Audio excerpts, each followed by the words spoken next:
generation Astra.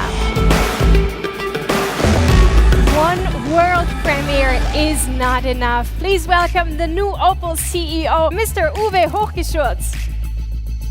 In 2024, our complete portfolio will be electrified. German, approachable, it is a great car. Bold and pure design. Jürgen Klopp. Hello. It's incredible what an effort is behind a car. Each little step, each material they use. Renovation, green and innovation. The Opel logo has never matched the Astra so well. Now we would like to show you two more new cars that proudly wear this family face. New generation Astra, new Astra E, new Grandland, and as we now saw, new Manta E.